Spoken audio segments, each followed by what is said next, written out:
Hello and welcome to the Binge Thinker, episode 6. My name is Jameel Raymond. It's an absolute pleasure to have you here today.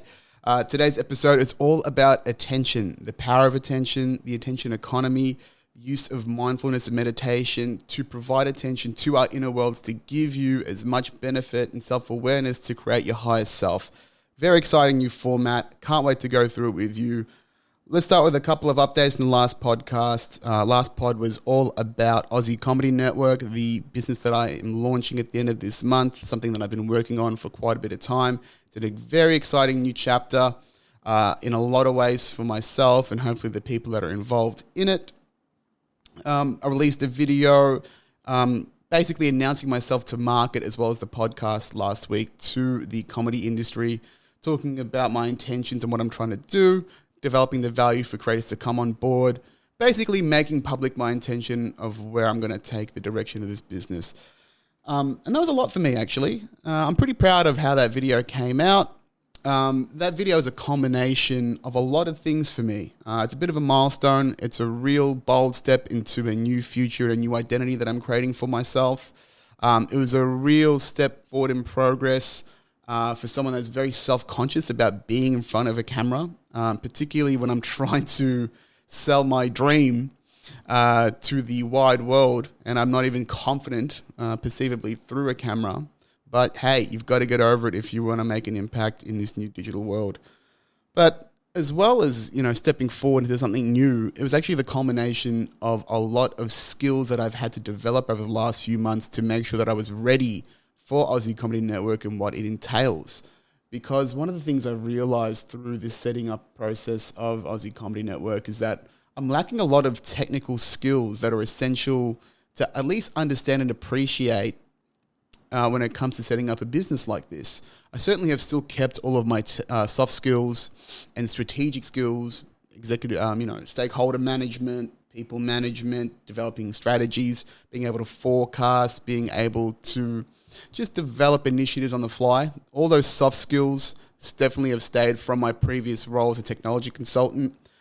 But things like understanding how social media and social media marketing works, how digital marketing works in more detail as opposed to traditional marketing, content production, understanding how to produce videos and clips. I've had to teach myself Adobe Suite, the basics of audio and video editing. I've also had Gavin, a mate of mine and also part of ACN, help me with producing the video, has got a wealth of experience. He's been really helpful in the process and taught me a lot. Really big shouts out to Gavin there.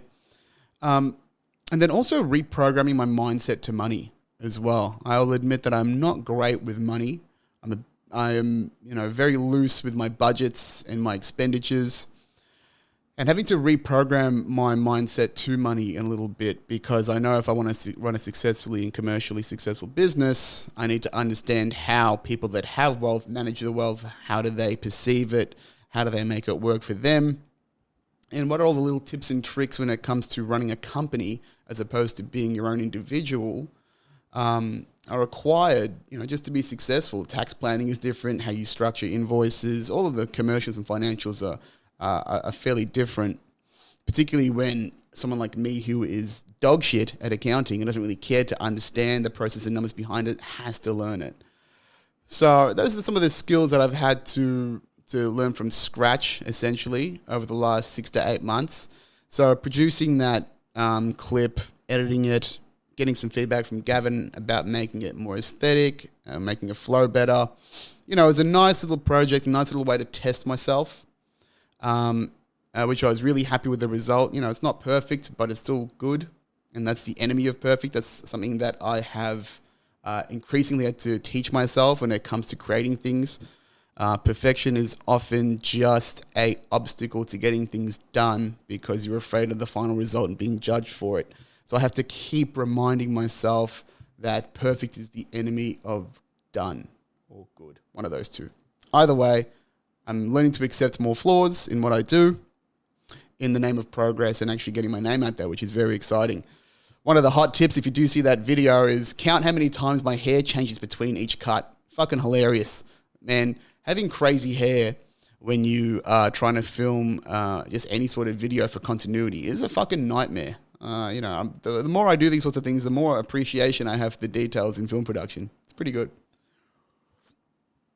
But now, let's kick off with attention. All about attention. Now, to me, the practice of attention is immense. It is huge.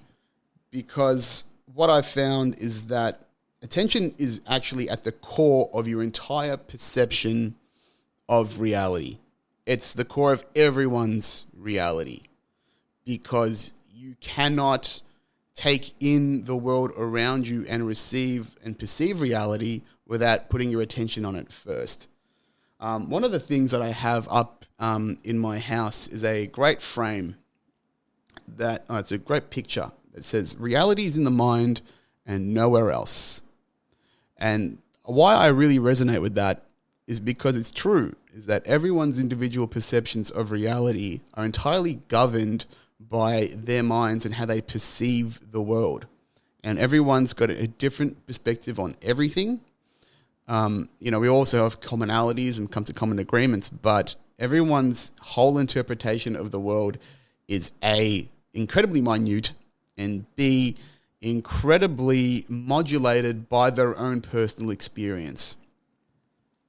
And what I found, through my own self-analysis and reading a lot about the mind, mindfulness, how we perceive a world and just perception in general, is that I found that the perceptive process is broken up into 4 key areas. So how you perceive the world. Right? Number 1 is attention. Where you place your attention creates the frame of the context of your experience. So, for example, when you're driving a car, your perception or your attention is focused on the road. Sometimes it's not necessarily focused on the road, and you might miss a cyclist, right? It creates the frame of all the things that we receive in our outer environment. So understanding attention is extremely important as the basis, because how you perceive the world is entirely governed by the frame of the intention that is drawn into it.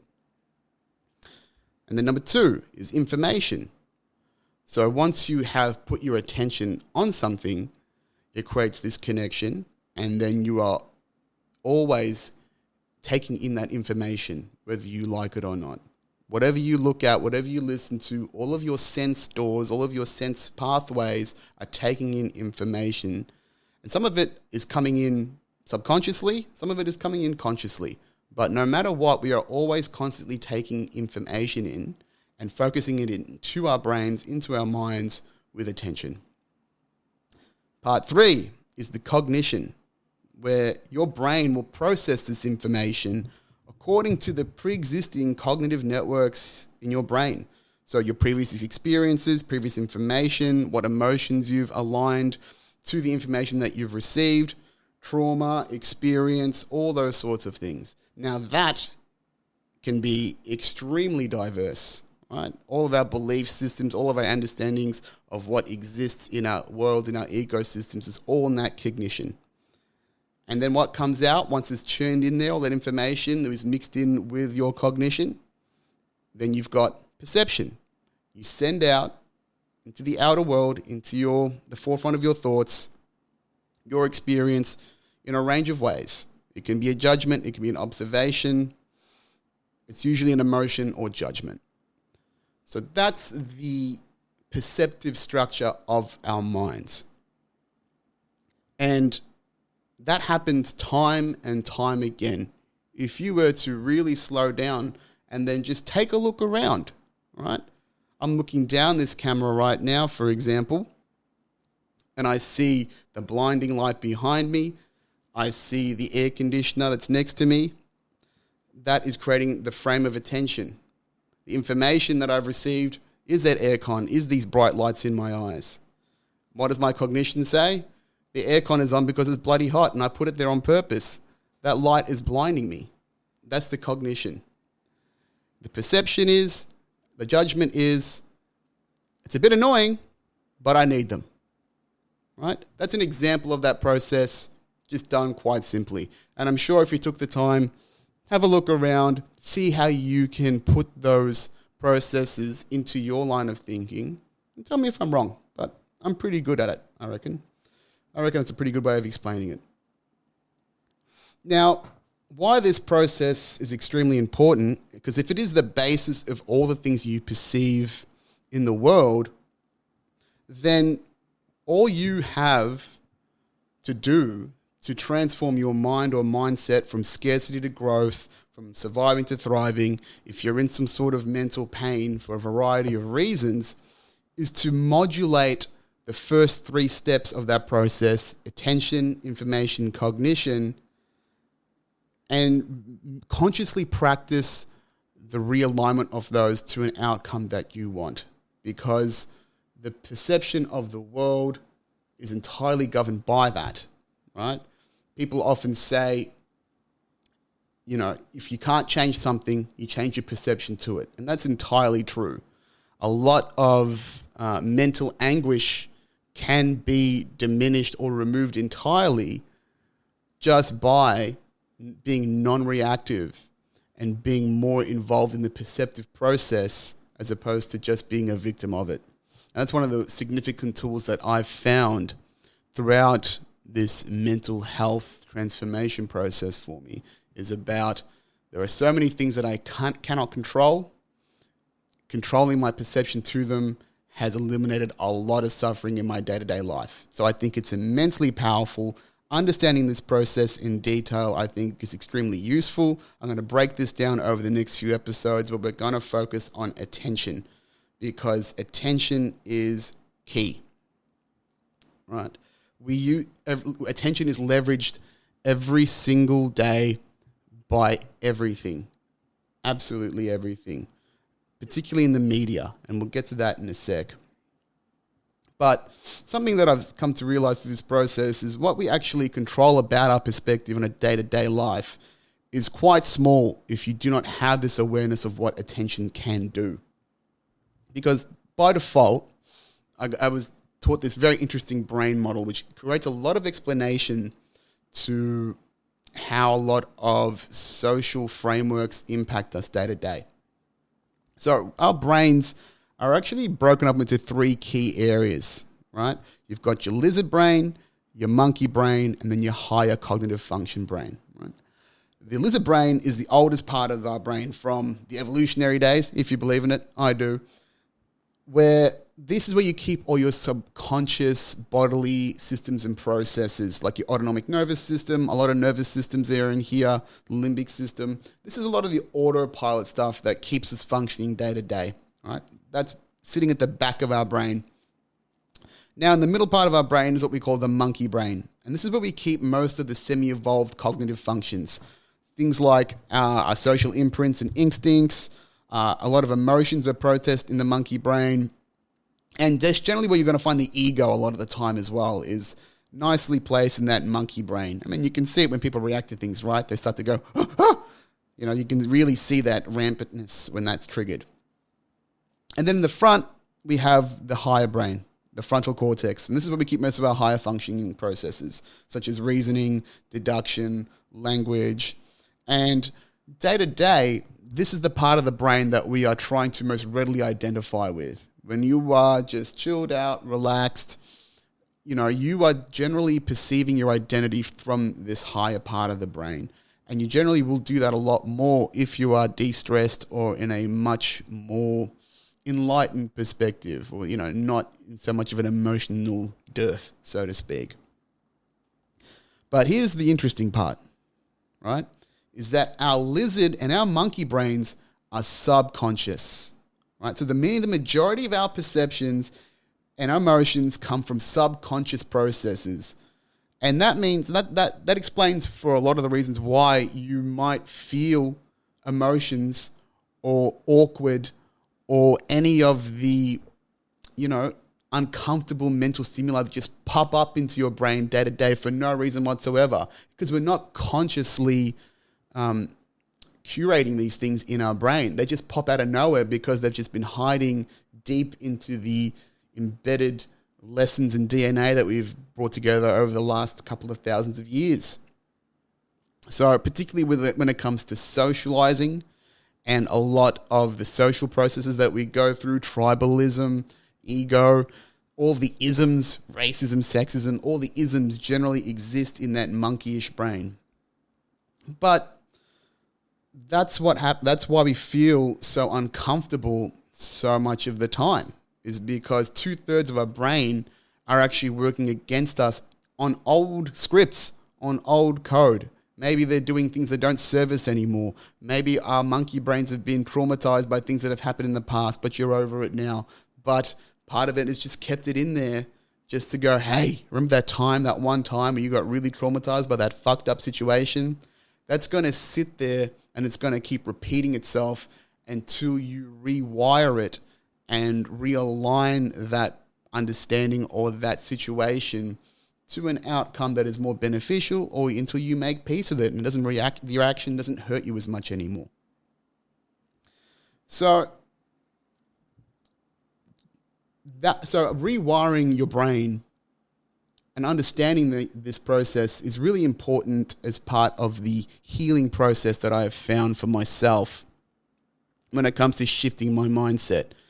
And one of the things that I'm constantly doing over and over again is the practice of rewiring, deconditioning old triggers that are sitting in, I know, the older parts of my brain, generally from childhood trauma or, emotional situations where I didn't get the support that I needed, all those sorts of things.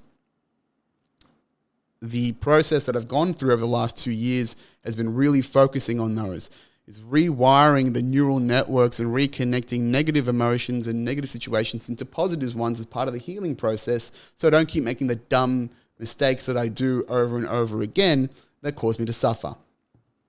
Now, the two most prominent reasons why people don't do this rewiring work is A, they don't simply have the tools or know how to fix it and how to do that process, which is generally done, with help of a therapist or through other forms of therapy, CBT, cognitive behavioral therapy, any sort of relearning activity.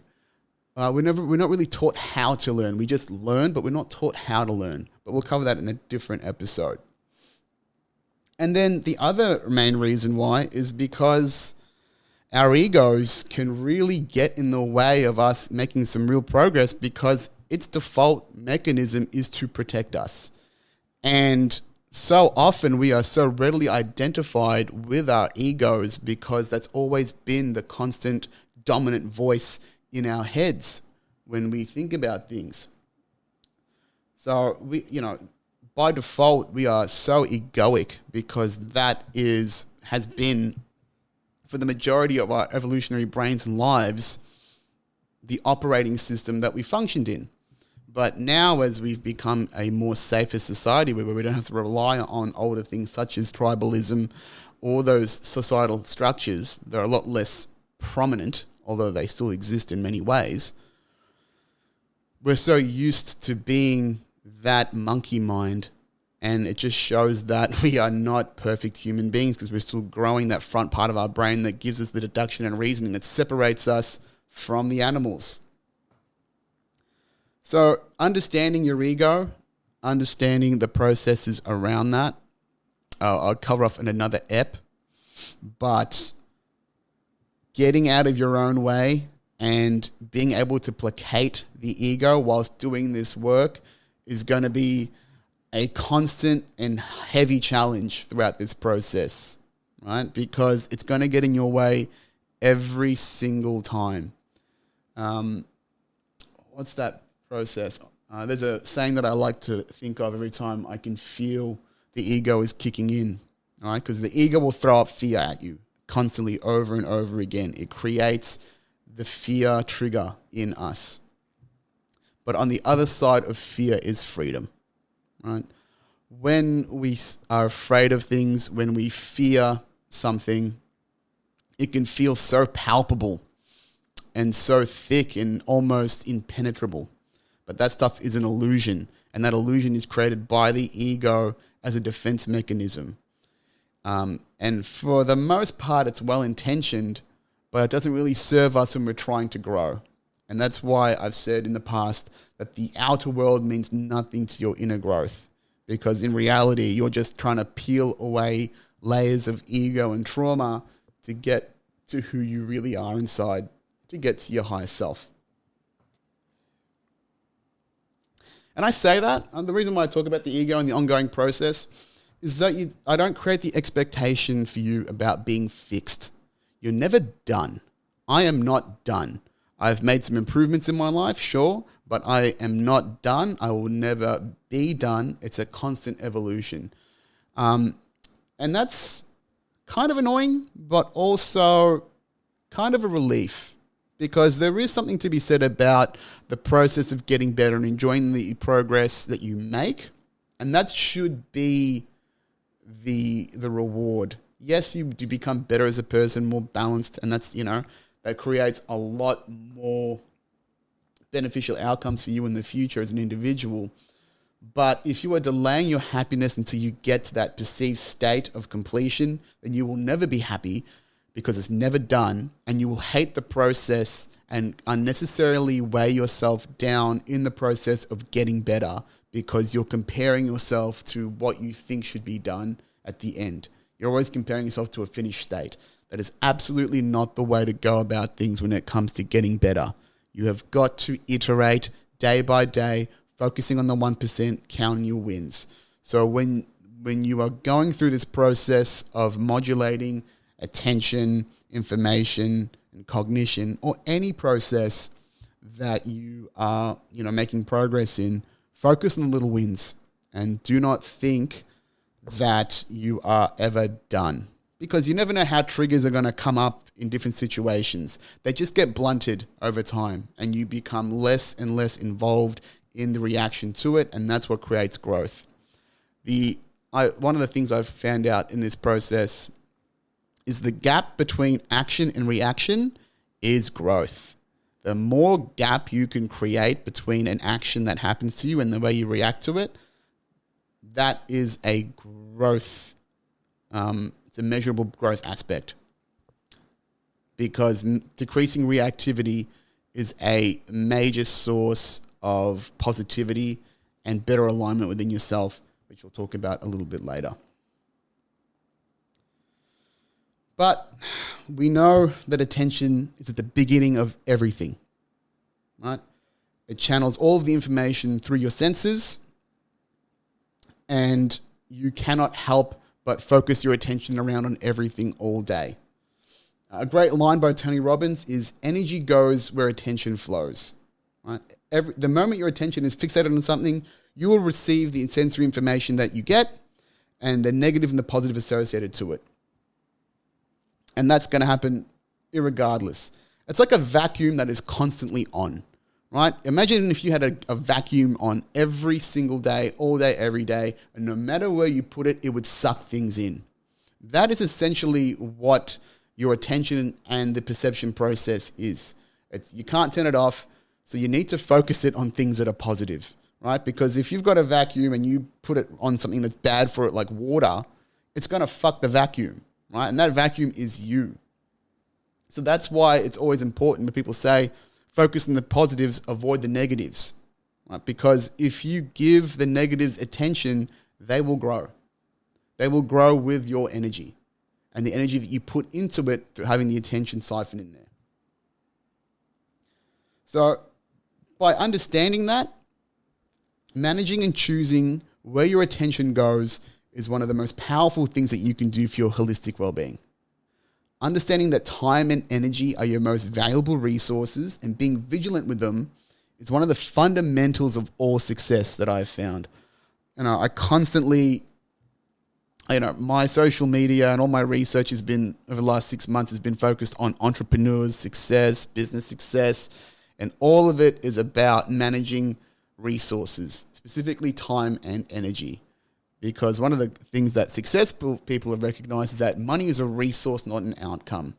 And money can come and go. Energy does replenish itself, but time does not replenish itself. So focusing and understanding where your time is best spent, that means a focus of attention, becomes a real asset in every aspect of your life. So one of the problems, though, is that your attention, your time and your energy that comes with it is the most under attack from the outside world. And nothing more so than media, the media landscape. Because everything in the media is vying for your attention. No one understands the power of attention more than media and advertising, because that's literally how they exist, how they grow.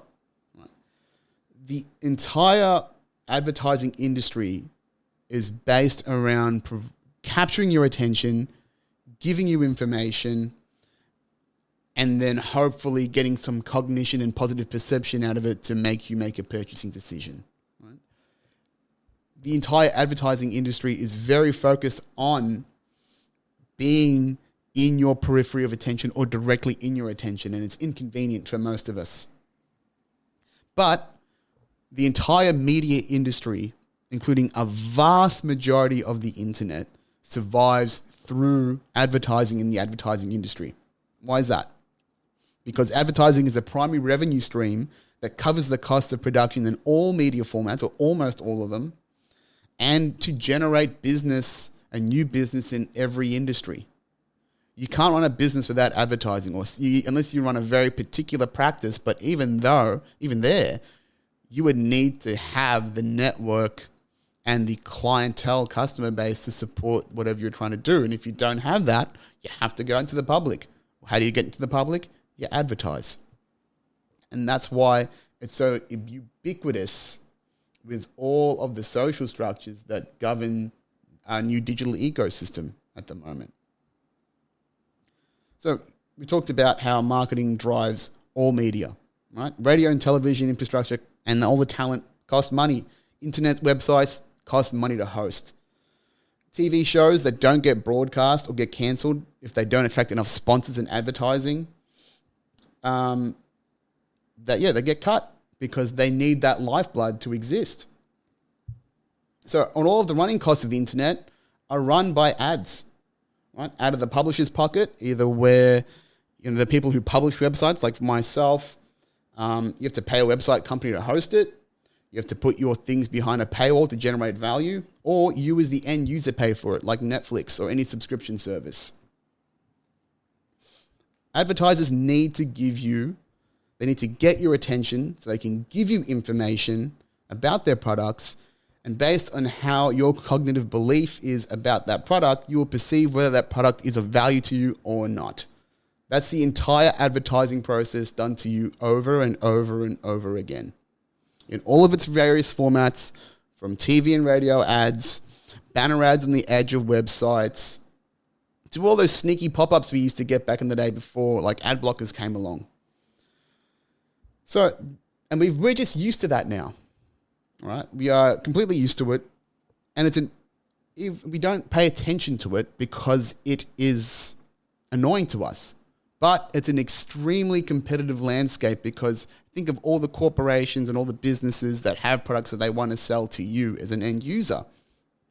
And so if it's inconvenient, then our attention wanes, right? Think about all the times you just go to the toilet while the ads are on, or you zone out, or check your phone when the ad breaks are on.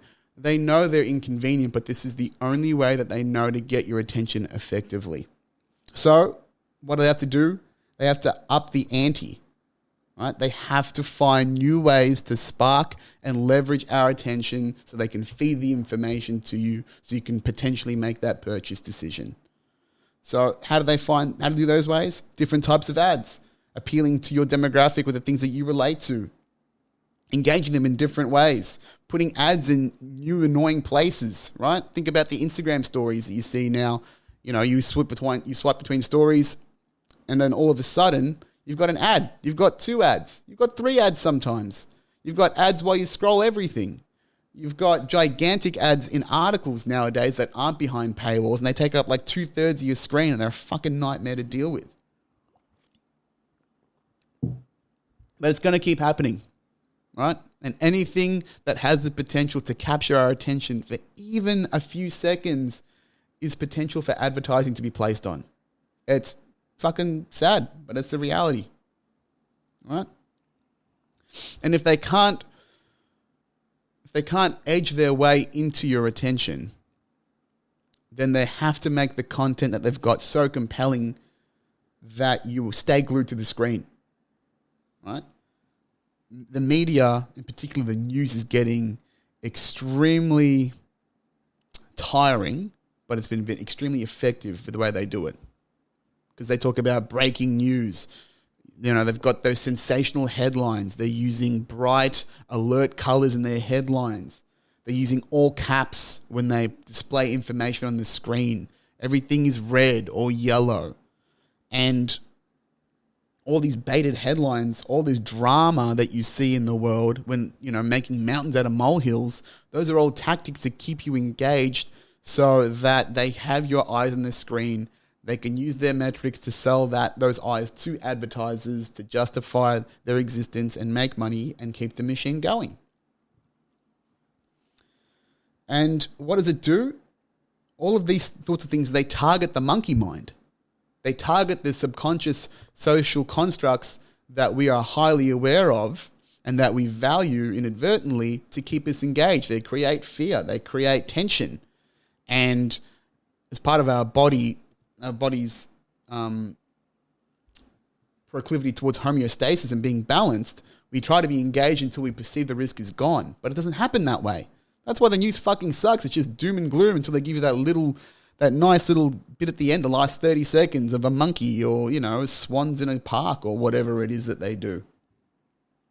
But what they are doing is just constantly triggering our subconscious with a whole bunch of false alarms over and over again to keep us engaged.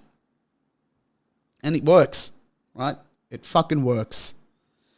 And this constant triggering of these false alarms has come at a cost, and that is the disintegration of trust in traditional media by the public, because they keep crying wolf over and over and over again.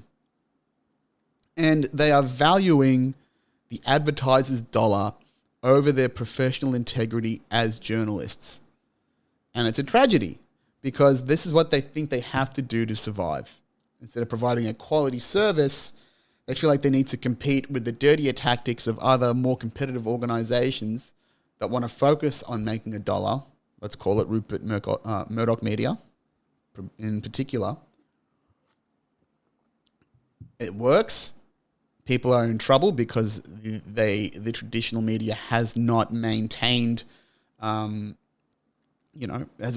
stayed current and modern with technology. It's lost all of its information sources and its value sources to something that's more convenient. So they have to resort to these tactics. And that's what creates the misinformation that we see in today's society, which is a fucking shame. And that leads very well into information, which is the next step, and misinformation, which I'll cover off in the next week. But that is why you need to be vigilant about attention in your outer world. Because if you don't, you're going to get constantly sucked into all of the bullshit, all of the baited headlines, all of the clickbait. The outside world, in particular media companies, are trying to snatch your attention for their benefit, right? It's like if the Titanic was sinking and you're the chick on the door, right? And you've got the door and you've got like 20 different jacks just trying to claw and grab at you to survive.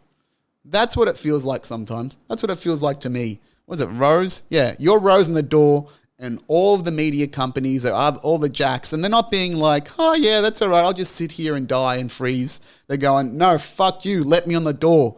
Here's what's happening on the door. There's shit happening in Yemen. What's happening in Ukraine? Oh, what did Trump say? Right? These are all the ways they're grabbing at that door so they can survive. And, you know, they will happily take you down with them if given the chance. So, be vigilant. So, that's the attention in the external world, right? What about the practice of attention in our inner worlds, our inner self? So, for me, this is where mindfulness and meditation come into practice. And these two have been my most significant and powerful practices to transform my mental health over the last couple of years. And that's why I say it's extremely important that you understand the benefits and the leverage of attention. So, this is not a new concept to a lot of people, mindfulness and meditation. It's spoken about a lot, became a bit of a buzzword over the last 2 years as mental health practices have picked up and been normalized through the pandemic. Meditation has been around for thousands of years as a practice, but I think the concept of mindfulness has probably sprung up in the last 2 to 5, particularly in the last 2. But people are a bit wish-washy and a bit fluffy about the practice of mindfulness. And, what is the difference between them, for example, right?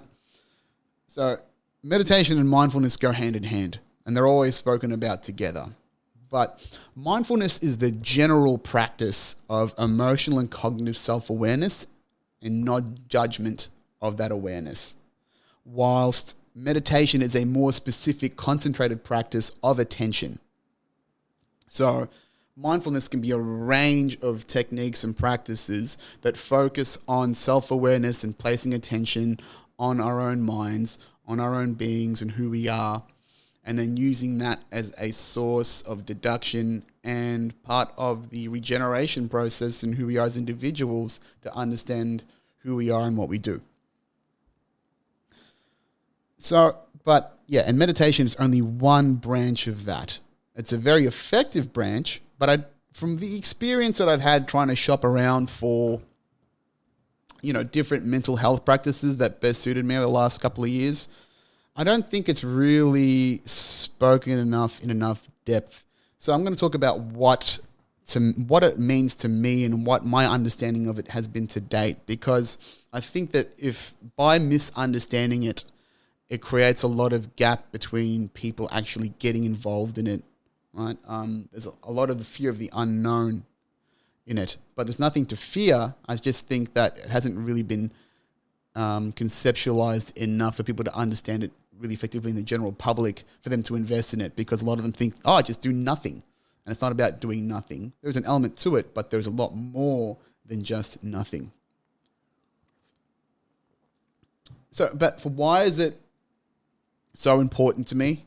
And what I think it's the most prominent practice for me is that the biggest and the first thing that mindfulness has done for me is how I create awareness and connect to the investment of my emotions and thoughts, and for better or for worse, right? It's provided me that awareness of the inner workings of my mind that results in the actions that I take or involuntarily take in my external identity to others, and even how I perceive myself in that frontal lobe, in that higher sense of self. It gives me a chance to look at that monkey mind a little bit better, right? And being able to peel the curtain back or look under the hood of why I think the way I do, why I do the things that I do, how I act, and really give me a lot of clarity on trying to figure out the processes and the thoughts that do serve me and don't serve me. And a lot of the time, for years, my thoughts did not serve me at all. A lot of negative self-talk, really low perceptions of myself, extremely judgmental, keeping a lot of people at a distance, and that is all ego-driven. And that ego-based and that egoic perception covers a lot of us all. We're all very egoic.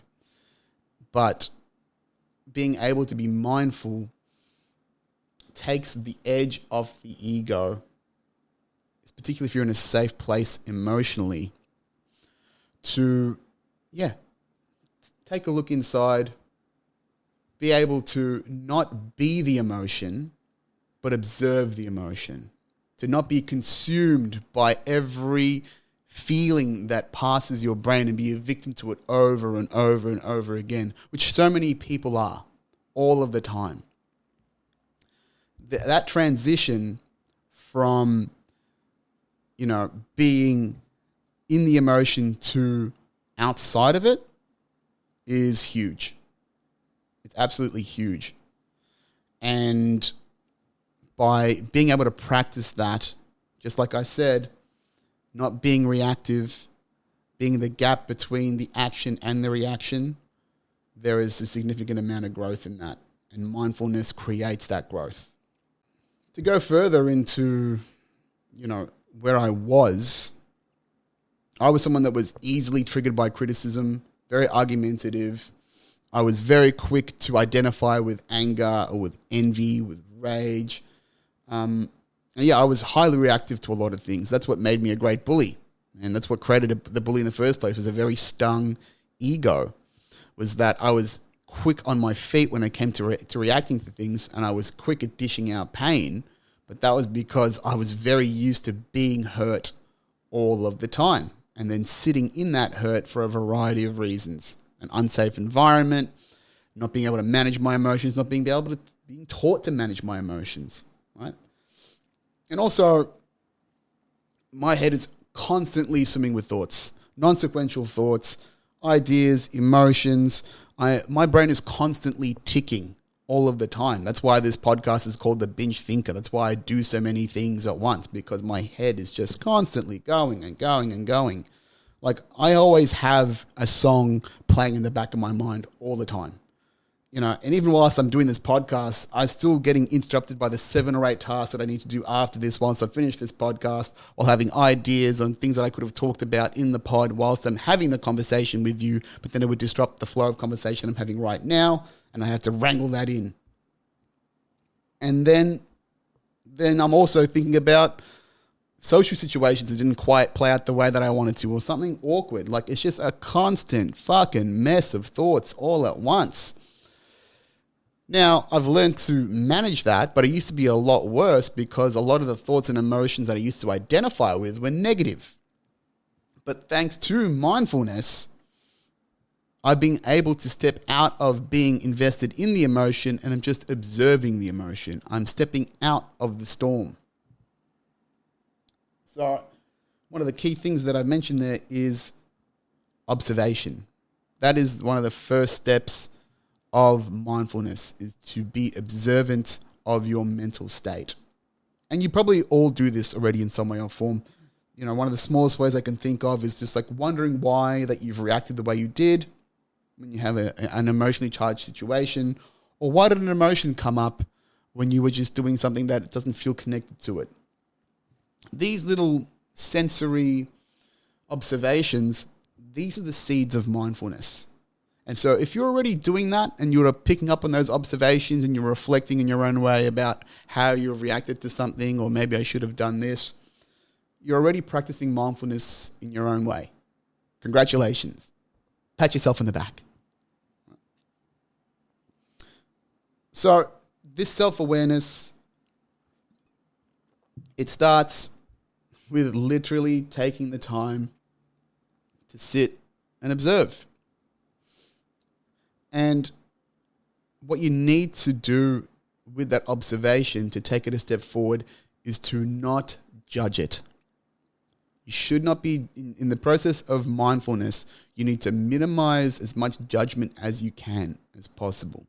Because judgment is just another thought. Okay?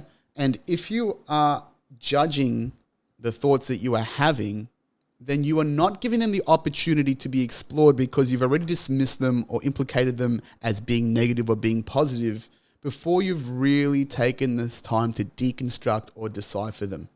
All right?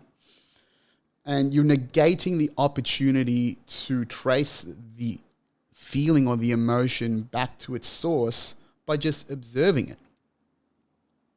Because what I found throughout this process is that so many of our thoughts are just breadcrumbs to bigger, undiscovered parts of ourselves that we've either repressed through shame or haven't accepted within ourselves.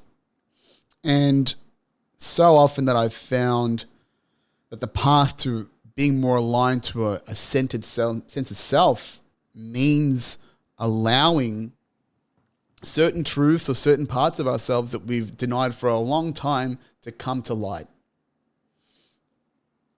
Or just not being so blinded in our emotion that's wrapped around an experience that we can't have another perception of it, and we cannot be a little bit more empathetic in a situation.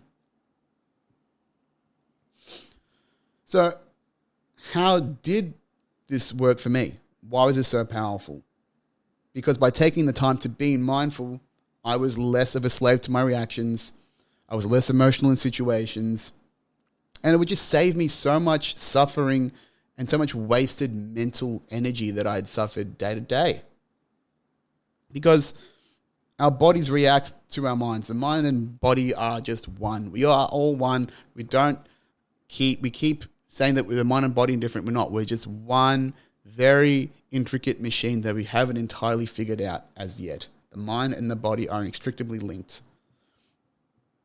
But by having these negative thoughts, you create stress in your body for no good reason. You create tension, you release cortisol. You might carry tension in certain areas. You might feel your body react. You might curl up, right? It naturally will defend itself from a perceived negative influence, even if we've created that inside our own minds, even if it's not entirely real in the outside world. Our bodies will still react to it if we align ourselves so strongly to that negative causation. And there's a great, I'll speak about this in another pod. There's a guy called Dr. Joe Dispenza who has a theory that the body cannot delineate between positive and negative thoughts. It perceives them as real things. And his great book called You Are the Placebo, where his big theory is that if you train and realign your body, so your heart and your mind, with the positive emotional and mental states associated with success and healing or whatever you want to achieve in your life, your body will attract that in the physical realm, and you'll attract that in the quantum realm as well. That's a little bit more woo-woo, but we'll definitely cover that off in a later pod because there is a lot of truth to it and something that I believe in quite a lot. One of the other benefits that mindfulness gave to me is that I stopped blaming the outside world for a lot of the problems that I had in my life, because I realized that my reactions and my feeding of negative energy to them by being reactive doesn't help a situation. So by observing these negative feedback loops, being aware of them and seeing how they don't serve me creates the basis for change. Now, you need to admit that you've probably had a problem. Once you have that observation and admit that to yourself and let it out, I'm a big fan of letting your shit out and making admissions, because once you have released that energetically from your body, it gives it the process and the permission to start healing. So, for examples, some of the negative loops that I've had were consistently failing to maintain a consistent diet. So I wouldn't hit my goals because I was constantly stuck in these loops in my own mind that I didn't feel like I knew what I was doing, or I didn't feel like I was worthy of the success. But instead of actually just acknowledging that within myself, I used to up the ante of whatever I was trying to do to make the results come quicker, so I'd feel more relief inside my brain. So that would be cheating on a diet, or, changing the diet every couple of weeks, or being drastic about what I ate, or cheating with steroids and all that sorts of shit. So those are the external stimuli that I used to appease these negative loops that I had in myself, instead of actually taking the time to sit down, acknowledge that I'm not good at managing my diet because I feel insecure about the information, because I didn't really have discipline or any track record of success in managing my own health. And by being aware of that loop, I acknowledged I needed help. I went to Nikita as a diet coach, and the results have been fantastic. I outsourced my problem through analysis and self-awareness by paying attention to what was really wrong inside me in the way that I had felt. So there's a great example of that. One of the other things that mindfulness has stopped for me, which has been massively beneficial, is creating and being stuck in false and bullshit situations that I used to create in my head when I was wronged by someone, right? Creating false narratives, spiraling myself into deeper bullshit, just being consumed by anger, thinking about what I would do to them or I could have done better in a situation. And a lot of this antagonistic behavior didn't even actually exist. I was just making this shit up just to placate or even just feed the anger that I was feeling. And I would just be mired in this mistreatment. Oh, God, my contact has come out yet again. I'm 2 for 2 on dropping contacts during an episode. Great. Yeah, lots of train of thought. But yeah, being stuck in these negative loops. And I know that people do this shit all the time, right? We always think about what we could have done different, or we'd love to get vengeance in our own little way.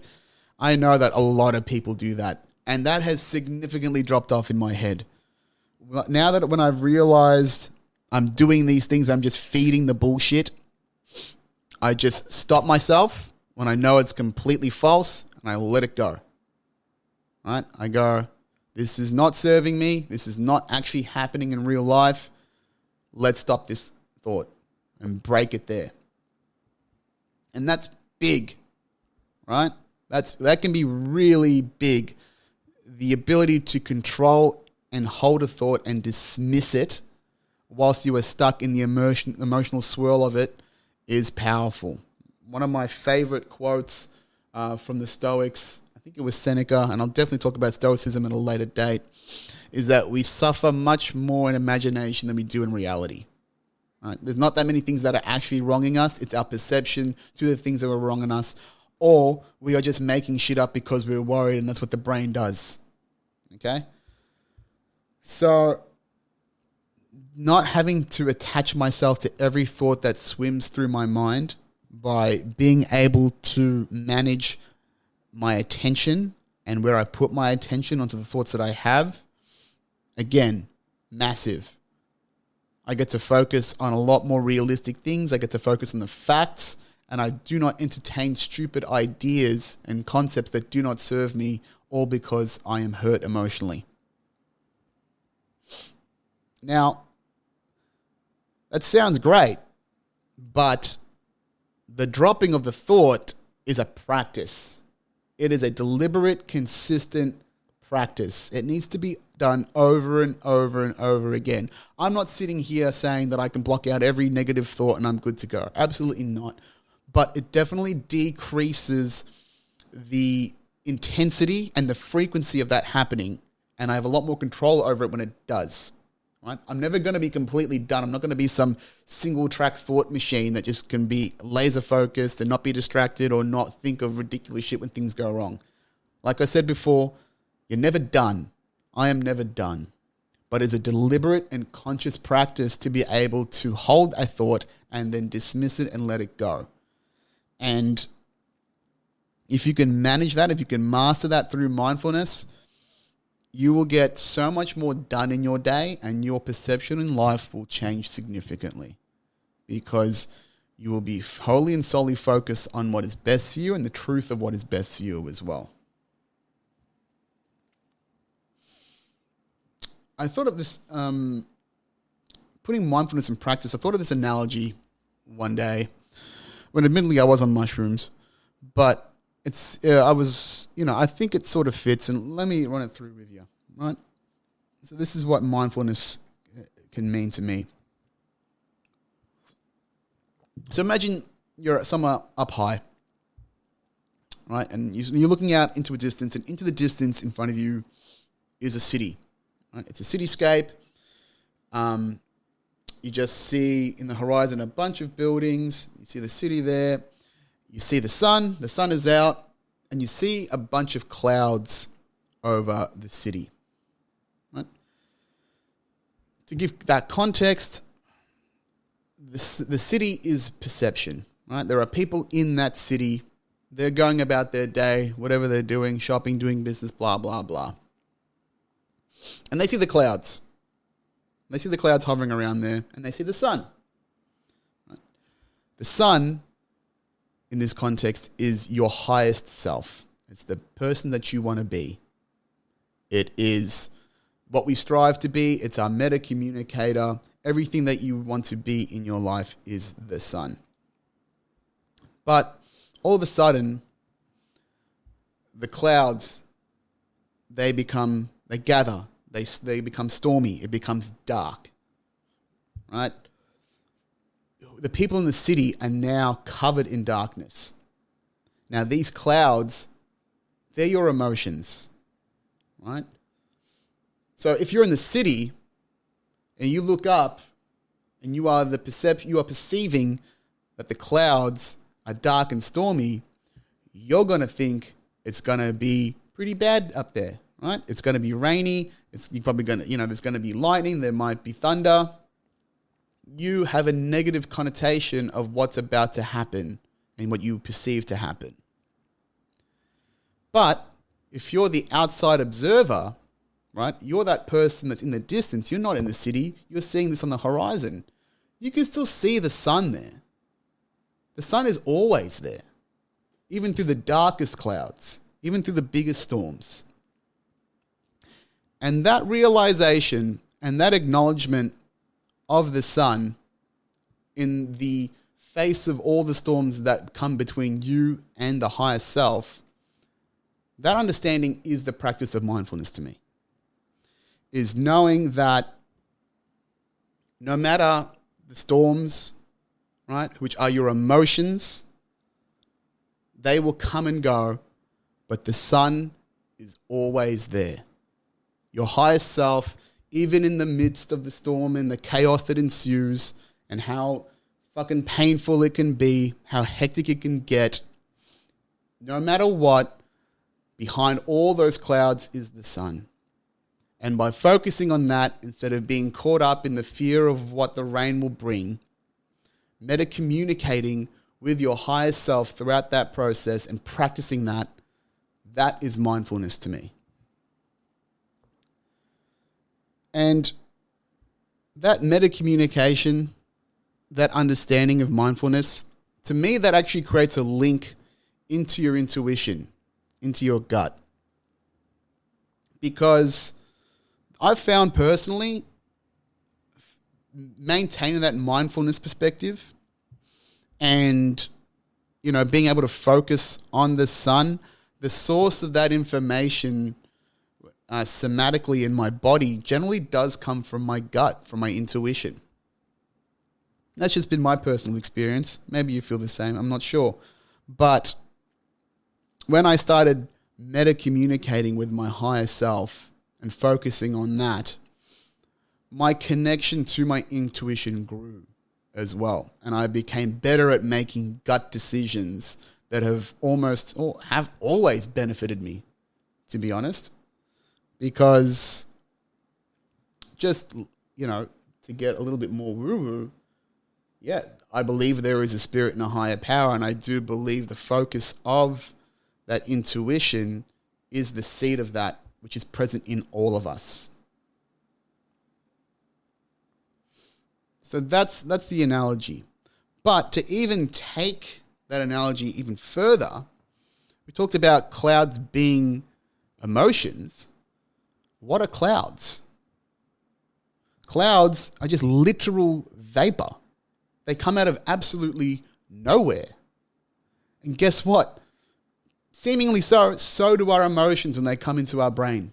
They just come in and they float by and then they disappear. And in the midst of a storm, when you are deep in your emotions, those things can feel thick, right? Clouds can feel thick. They can feel dangerous. They can feel charged with energy because they are. But they are just as physically almost intangible or untouchable as the smoothest cloud in the sky. But even though they are there and so visceral, even from a distance, you can't even grasp it. And that's what our emotions are as well. Somehow they have this multi-formed capacity to be thick and in-depth and all-consuming. But when confronted and addressed, just actually dissipate into the nothingness they came from to begin with. And that's exactly what our emotions are sometimes. Just passing clouds in our minds through existence. And the ones that grow, the ones that become storm clouds or can become great sun showers, they grow from the attention and the energy that we place into them. And if you can understand that and really remind yourself of that over and over again throughout any tough mental situation, I think you've got a really good concept of mindfulness, and definitely on the way to building a lot of emotional and cognitive resilience. And that's where I found that I am now. And that's where how I think of, if you're up to that state, fantastic, right? How I think this model evolves over time is 3 key stages. So right now you would be beginning observation of your emotions and their variance and how they affect you and when do they come up and why do they come up. You're still going to be consumed by them, right? But over time, you will be less and less consumed by them, and you will create that growth by being less reactive. That's what the practice of mindfulness and meditation comes in. And then as you get better at that observation and you do detach yourself, that's the next phase, which is extraction, which is taking yourself out of all the false and non-serving aspects of your thought processes before they become, too negative or they come with consequences. And then the third most powerful section is selection, being able to choose your thoughts and reactions to a situation, almost any situation. And that's where you find the most powerful minds sit, is that all of the motivational bullshit and all of the, all the business leaders and things like that, they are able to be cognitively resilient, non-reactive, and, still in the moments of chaos. And that's extremely powerful, right? That's one of the benefits of this practice. But to be really adept at the practice, I think I need to have a healthy understanding of stoicism and be very practiced at non-reactivity. So I'm going to cover stoicism in a bit of a later date. I've already covered off non-reactivity a little bit. I'm sure we can explore it in a bit more depth in a later episode. But definitely like in a video game, when you get your advanced skills, it requires X and X.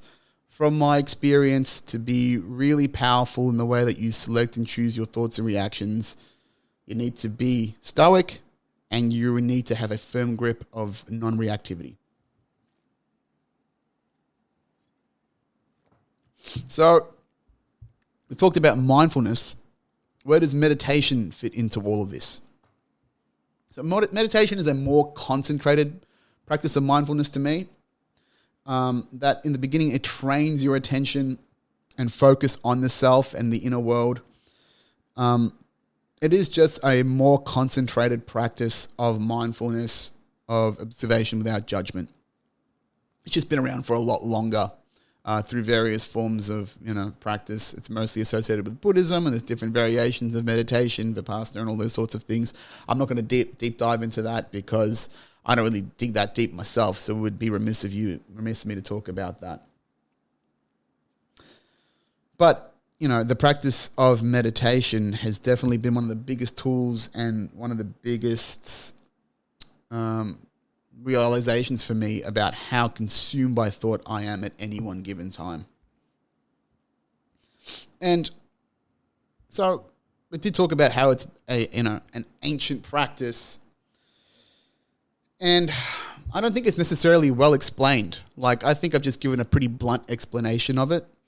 I don't know whether the practice of meditation is deliberately vague to be part of this mystic process of self-discovery where you're supposed to come to that realization yourself.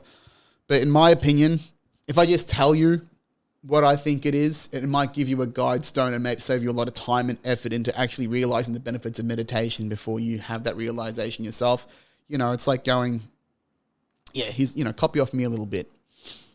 I don't know if that creates any karmic negative energy. I just figured I'd be as, direct and effective to you as possible. My meditation practice is pretty simple. I do it 10 minutes a day, and I do guided meditations through Sam Harris's Waking Up app.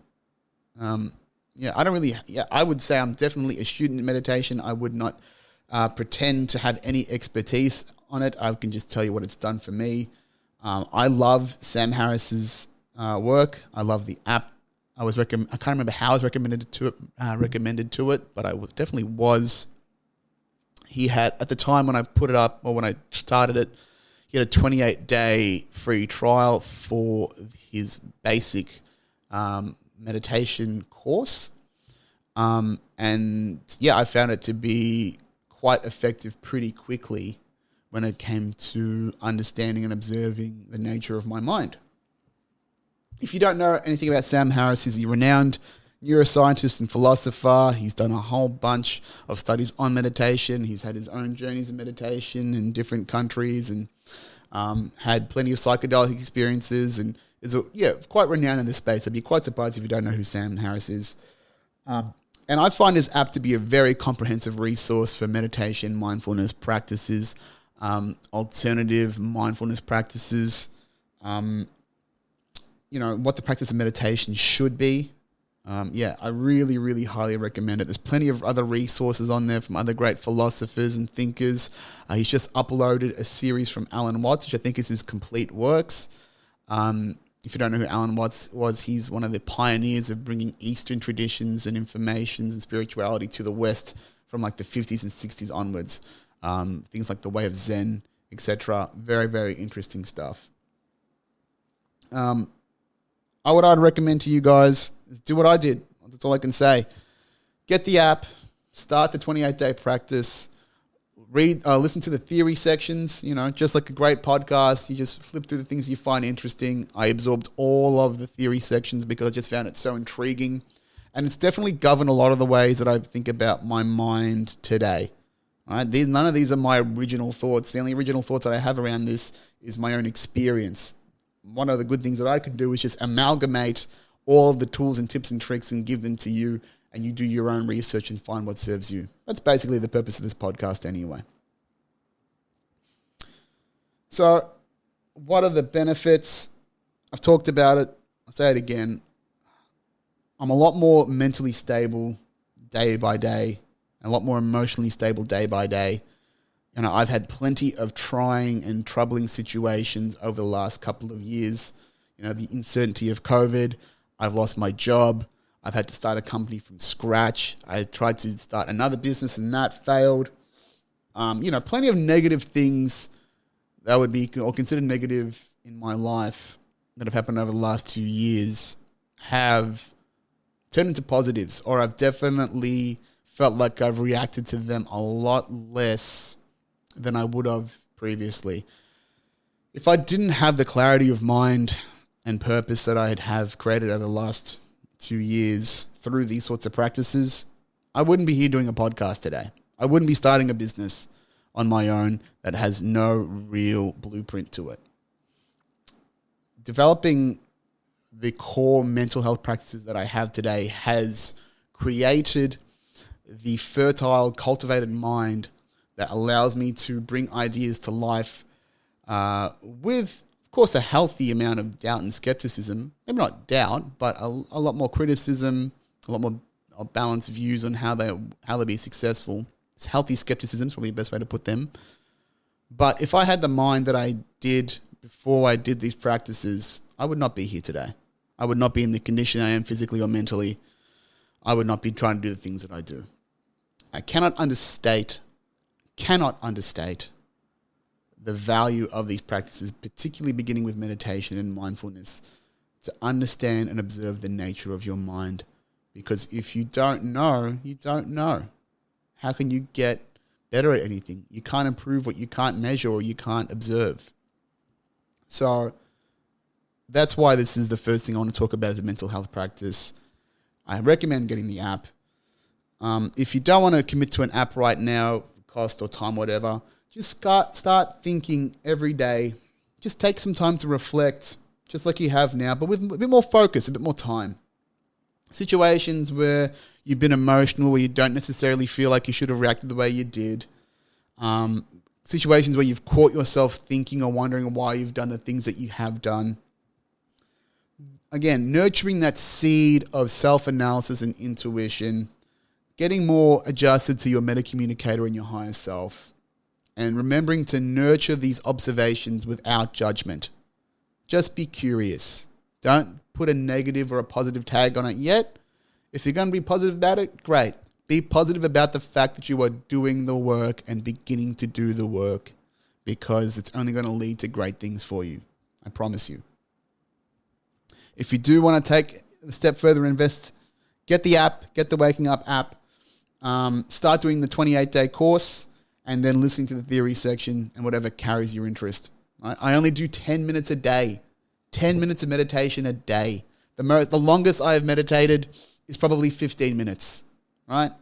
That's the most return on investment you're going to get for the amount of time that you involve in it, okay? I think the app's like $130 per year. I don't know. Check the App Store. It's about the cost of one good therapist session, but the return on investment is immense. I say it's worth every cent and then some. And something that I use today, I use it every day. I've recommended it for years. So my best advice to you, if you want to begin this process of self-analysis, if the benefits of mindfulness appeal to you, start reflecting, take some time to pause, and yeah, get the app if you really want to invest in yourself, which I always say, invest in yourself heavily. And that's the podcast, guys. That's everything that I wanted to say. I think I've covered a lot there. Thank you very much for your time and attention. Now my mouth knows that it's the time is up because it is fatigued. Next week I will be covering off information, the next step in the cognitive and the perceptive process, and the misinformation age. Why I think we are being so misinformed now than ever, and what do we think is going to happen next as a result. I've talked about it in crumbs in different eps, but we'll deep dive into it a little bit more and what I think the future of media and information is going to be, and where to source quality information as well. Couple of things to plug. Aussie Comedy Network, as of course, that launches February 27th. If you haven't seen much about it, please check out aussiecomedynetwork.com.au or find us on @Aussie Comedy Network on Facebook, Instagram, TikTok, and YouTube. If you love what I'm doing here, if you really appreciate the stuff that I'm putting out, please support me, support the mission, like and subscribe to this podcast on YouTube, share this podcast with a friend, share the little clips that I put up on your Instagram. I'm putting little clips up on TikTok now as well. Subscribe, rate us 5 stars, all that good stuff. What else have I got going on? Footscray Comedy Club, the comedy shows that I run, going extremely well, still having a great run of things. Our free outdoor show, February 26th at Byron Square, Footscray. Look, I'm very excited about this. We're going to have music. We're going to have a great acts. We've got a secret headliner who's done TV and radio. That is Saturday night, February 26th from 6 o'clock. Get down there, pull up a seat. I think we're doing a deal with Huckster Burger, which is around the area. So come have a great feed and a great experience. It's going to be a lot of fun. Check out the website, footscraycomedyclub.com.au, and also check us out on Instagram and Facebook. If you ever want to chat to me and reach out, find me on @JRaymond on Instagram. Hit me up in the DMs, send me an email, j@aussiecomedynetwork.com.au. If you know me personally, call my number. Actually,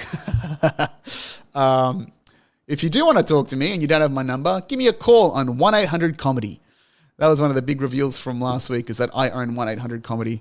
I fucking love it. It's expensive for what it is, but fuck, it's fun to have that number. It's very unique, and I quite enjoy the gimmick of it. And I don't know when it's going to wear out, but for now, I love it. You know, I said last week, I say it again, if you want to be involved in the podcast, if you want to be a guest where we talk about the process of getting better, you want to share your own success stories and mental health tools, please reach out. More than welcome to have an open conversation with people and get better together and normalize the process of getting better. Besides that, I think I've talked myself out of everything. Again, thank you so much for listening. Thank you for your time and attention. I've been Jameel Raymond, and I will see you again next week. Take care.